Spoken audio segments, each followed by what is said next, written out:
ഓണച്ചെലവുകൾക്കായി 5000 കോടി രൂപ കേന്ദ്രത്തിൽ നിന്നും കടമെടുക്കാനൊരുങ്ങി സർക്കാർ. കടമെടുക്കാൻ അനുവദിക്കണമെന്ന് കേന്ദ്രത്തോട് ആവശ്യപ്പെട്ട് കേരളം ഈ വർഷം 37,512 കോടി രൂപയാണ് കടമെടുക്കാൻ കേന്ദ്രം അനുവദിച്ചത്.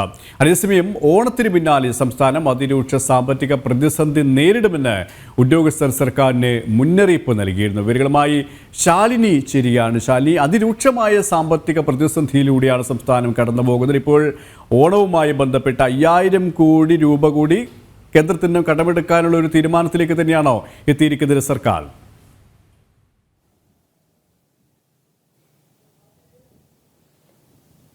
സുരേഷ്, അങ്ങനെ തന്നെയാണ്. ഓണച്ചെലവുകൾക്കായി വീണ്ടും സംസ്ഥാനം കടമെടുക്കലിലേക്ക് നീങ്ങുന്നുണ്ട് എന്നുള്ളതാണ് സർക്കാർ വൃത്തങ്ങൾ വ്യക്തമാക്കുന്നത്. ഇതുമായി ബന്ധപ്പെട്ട് കേന്ദ്രത്തെ സമീപിച്ചിട്ടുണ്ട് എന്നുള്ളതാണ് പുറത്തു വരുന്ന റിപ്പോർട്ടുകൾ. 5000 കോടി രൂപ കേന്ദ്രത്തിൽ നിന്ന് കടമെടുക്കാനാണ് സർക്കാരിന്റെ ആലോചന.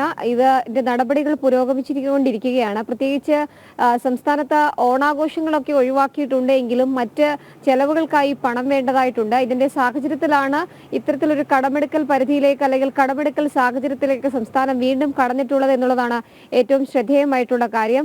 ആർഭാടങ്ങൾ ഒഴിവാക്കിയുള്ള ഓണാഘോഷങ്ങൾ സർക്കാർ ഒഴിവാക്കിയിട്ടുണ്ടെങ്കിലും ഈ ഓണക്കിറ്റ് നൽകുന്നതടക്കമുള്ള കാര്യങ്ങൾ, ഒപ്പം തന്നെ ക്ഷേമ പെൻഷനുകൾ സർക്കാരിന്റെ, ഒപ്പം തന്നെ ഓണബദ്ധ അടക്കം നൽകേണ്ടതായിട്ടുണ്ട്. ഇത് വലിയ രീതിയിലുള്ള സാമ്പത്തിക പ്രതിസന്ധിക്ക് ഇടയാക്കുന്ന ഒരു സാഹചര്യമുണ്ട്. ഈ ഘട്ടത്തിൽ കൂടിയാണ് വീണ്ടും കടമെടുത്തുകൊണ്ട് പ്രശ്നപരിഹാരം നടത്താമെന്നുള്ളൊരു സാഹചര്യത്തിലേക്ക് സംസ്ഥാനം നീങ്ങിയിട്ടുമുള്ളത്. കേന്ദ്രത്തിന് ഇതുമായി ബന്ധപ്പെട്ട കത്തയച്ചിട്ടുണ്ട് എന്നുള്ളതാണ് നമ്മൾ മനസ്സിലാക്കുന്നത്. 37,512 കോടിയാണ് നിലവിൽ കടമെടുക്കാൻ കേന്ദ്രം അനുവദിച്ചിട്ടുള്ളത്. ആ കടമെടുക്കൽ പരിധി കഴിയാറായ ഒരു സാഹചര്യത്തിൽ കൂടിയാണ് വീണ്ടും അത്തരത്തിൽ കടമെടുക്കാനുള്ള ഒരു സാഹചര്യത്തിലേക്ക് സംസ്ഥാനം എത്തുകയും അതിനു വേണ്ടിയിട്ടുള്ള നടപടികളിലേക്ക് സർക്കാർ കടക്കുകയും ചെയ്തിട്ടുള്ളത്. ഈ ഓണച്ചന്തകൾ, ഒപ്പം തന്നെ സപ്ലൈകോയിലടക്കം സാധനങ്ങൾ എത്തിക്കേണ്ടതായിട്ടുള്ള സാഹചര്യങ്ങളുണ്ട്. ക്ഷേമ പെൻഷനുകൾ, ഒപ്പം തന്നെ KSRTCയിലെ പെൻഷൻ, ശമ്പളം, വിവിധ സർക്കാർ സ്ഥാപനങ്ങളിലെ ജോലി ചെയ്യുന്നവർക്കൊക്കെയുള്ള ശമ്പളങ്ങൾ, ഓണത്തിനുള്ള പ്രത്യേക ബോണസ്, ഇതൊക്കെ നൽകാൻ സംസ്ഥാനം കടമെടുക്കാൻ പോകുന്നു എന്നുള്ളതാണ് നമുക്ക് ഇതിൽ നിന്ന് മനസ്സിലാക്കാൻ സാധിക്കുന്നത്. നിലവിലെ സാമ്പത്തിക സ്ഥിതിയിൽ സംസ്ഥാനത്തിന് സ്വന്തം നിലയിൽ ഇതൊന്നും കൊടുക്കാൻ കഴിയില്ല എന്നൊരു വിലയിരുത്തൽ ധനകാര്യ വകുപ്പിന്റെ ഭാഗത്തുണ്ട്.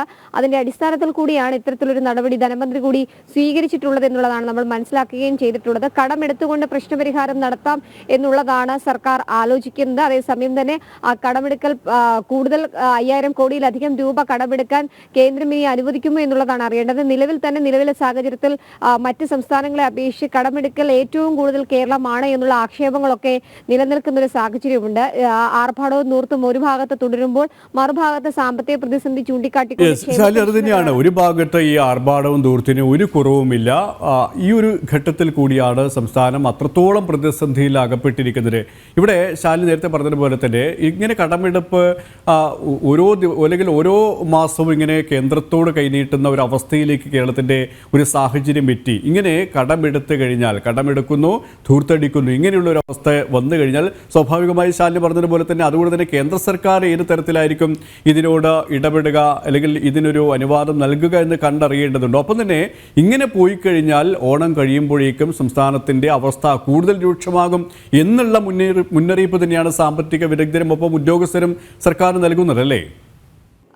സുരേഷ്, തീർച്ചയായും അങ്ങനത്തിൽ തന്നെയാണ്. കാരണം ഓണം കഴിഞ്ഞതിന് ശേഷം സംസ്ഥാനം വീണ്ടും കടുത്ത സാമ്പത്തിക പ്രതിസന്ധിയിലേക്കും സാമ്പത്തിക രൂക്ഷത്തിലേക്കും ഒക്കെ കടക്കുമെന്നുള്ള സൂചനകൾ സാമ്പത്തിക വിദഗ്ധരടക്കം ചൂണ്ടിക്കാട്ടുന്നൊരു സാഹചര്യവും പശ്ചാത്തലവും നിലനിൽക്കുന്നുണ്ട്. അതിന് മുന്നോടിയായിട്ടൊക്കെയാണ് വീണ്ടും ഒരു സൂചന നൽകിക്കൊണ്ട് സാമ്പത്തിക പ്രതിസന്ധി എന്നുള്ള സാഹചര്യത്തിലേക്ക് വീണ്ടും സംസ്ഥാനം കടക്കുന്നത് എന്നുള്ളതാണ് ഏറ്റവും ശ്രദ്ധേയമായിട്ടുള്ള കാര്യം. ആ പ്രതിസന്ധി മറികടന്നുകൊണ്ട് ഈ ഓണത്തിന് നൽകേണ്ട ചെലവുകൾക്കായിട്ടാണ്, അല്ലെങ്കിൽ ഓണത്തിന് വേണ്ടിയിട്ടുള്ള ചെലവുകൾക്കാണ് ഇപ്പോൾ സർക്കാർ പ്രധാനമായും 5000 കോടി വാങ്ങുന്നത് എന്നുള്ളതാണ് നമ്മൾ മനസ്സിലാക്കുന്നത്. KSRTCക്ക് പ്രത്യേകമായി തുക അനുവദിക്കേണ്ടതായിട്ടുണ്ട്. ധനകാര്യ വകുപ്പാണ് ഇതെല്ലാം തന്നെ ചെയ്യേണ്ടതായിട്ടുള്ളത്. പഴികൾ കേൾക്കുന്ന ഒരു സാഹചര്യത്തിൽ കൂടിയാണ് സർക്കാർ ഇത്തരത്തിൽ കടം എടുത്തുകൊണ്ട് പ്രശ്നപരിഹാരം നടത്താം എന്നൊരു തീരുമാനത്തിലേക്ക് എത്തിയിട്ടുള്ളത്. കാരണം വിവിധ വിഷയങ്ങളിൽ സംസ്ഥാന സർക്കാരിന്റെ മുഖച്ഛായ മങ്ങി നിൽക്കുന്ന ഒരു സാഹചര്യത്തിൽ ഓണത്തിന് കൂടി ഈ ക്ഷേമ പെൻഷനുകൾ അടക്കം നൽകാതിരിക്കുകയാണെങ്കിൽ അത് വരും ദിവസങ്ങളിൽ വലിയ രീതിയിലുള്ള പ്രതിഷേധത്തിനും തിരിച്ചടിക്കും ഇടയുണ്ടാക്കും എന്നൊരു വിലയിരുത്തൽ കൂടി സർക്കാർ നടത്തുന്നുണ്ട്. ആ സാഹചര്യത്തിലാണ് കടം എടുത്തുകൊണ്ട് പ്രത്യേകിച്ച് പ്രശ്നപരിഹാരം നടത്താം എന്നുള്ള രീതിയിലേക്ക് സർക്കാർ കടക്കുകയും ചെയ്തിട്ടുണ്ട്. ഞാൻ മുമ്പ് സൂചിപ്പിച്ചതുപോലെ തന്നെ ഒരു ഭാഗത്ത് ആർഭാടങ്ങൾ നടക്കുകയാണ്. കഴിഞ്ഞ നവകേരള പരിപാടിക്കും ഒപ്പം തന്നെ കേരളീയം പരിപാടി ഉൾപ്പെടെയുള്ള വിവിധ പരിപാടികൾക്കായി നീക്കിവെച്ച തുകയ്ക്ക് പുറമെ കോടികൾ അനുവദിച്ചുകൊണ്ടുള്ള സർക്കാർ ഉത്തരവുകൾ കഴിഞ്ഞ ദിവസങ്ങളൊക്കെ വന്നതുമാണ്. ഒരു ഭാഗത്ത് ആർഭാടം നടത്താൻ പണമുണ്ട്, പക്ഷേ മറുഭാഗത്ത് സാധാരണ ജനങ്ങൾക്ക് നൽകേണ്ട ക്ഷേമ പെൻഷനുകൾ ഒപ്പം തന്നെ മറ്റ് സഹായങ്ങൾ ഉൾപ്പെടെ നൽകാനുള്ള തുകയില്ല എന്നുള്ളൊരു വിമർശനം നിലനിൽക്കുന്ന സാഹചര്യത്തിലാണ് അത് മറികടക്കാൻ വേണ്ടി ഇത്തരത്തിലൊരു തീരുമാനത്തിലേക്ക് സർക്കാർ കടക്കുന്നത്. അതേസമയം തന്നെ കേന്ദ്രത്തിന് അയച്ചിരിക്കുന്ന കത്തിൽ കേന്ദ്രം ഇനി എന്ത് നിലപാട് സ്വീകരിക്കും, ഓണത്തിന് മുൻപ് പ്രശ്നപരിഹാരം നടത്താൻ 5000 കോടി കേന്ദ്രം അനുവദിക്കുമോ എന്നുള്ളതും കണ്ടറിയേണ്ട കാര്യം തന്നെയാണ്. ശാലിനിയാണ് വിശദാംശങ്ങൾ നൽകിയത്.